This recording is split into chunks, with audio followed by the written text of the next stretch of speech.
We keep talking about Turnitin being able to grade our work for us and saving us hours, and I just wanted to show you kind of what it looks like.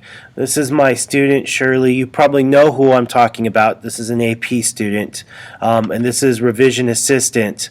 This is an assignment that I gave them the other day when revision assistant was here. And this is the prompt. I had to give them an AP English language prompt because there is no AP Lit prompts yet. So they have a very brief prompt. In the future, this will be our prompt that we're creating.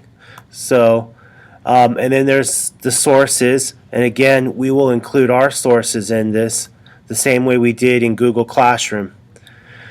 Students can do pre-writing. They can type in all their ideas and get it all set up the way they think it should be.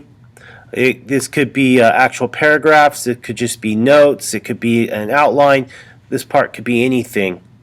So it's not really grading the pre-writing at all, that's just for the student. Students take this information, they can send it to the writing space. The writing space is basically what we would call the current draft.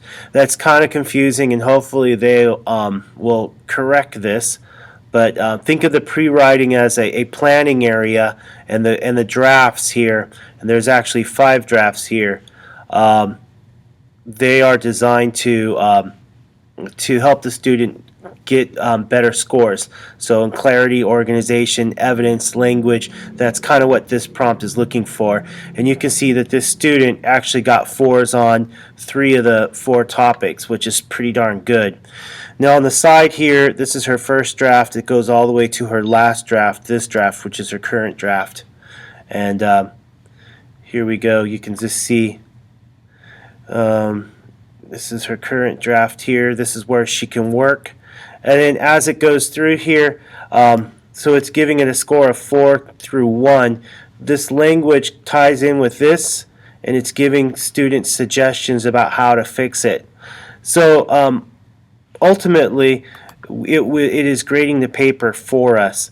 So it is saving us time. And students can, if we go all the way down here to the first draft, you can see that Shirley did pretty well her first go at the first draft, but she only got 3 out of 4 on the organization. By the current draft up there, draft 5, she was getting this as a 4. So she's used these little helpful hints to help her improve her writing.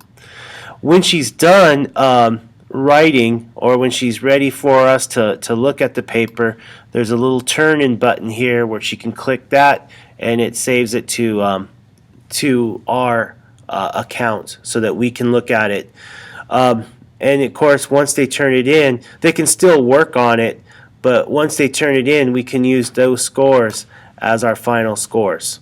So I think this is really helpful. We do need to have all the papers typed up, so if we have been doing papers by hand, those are going to have to be typed up. We need at least 500 student submissions of each prompt in order to make the prompt viable to be graded like this.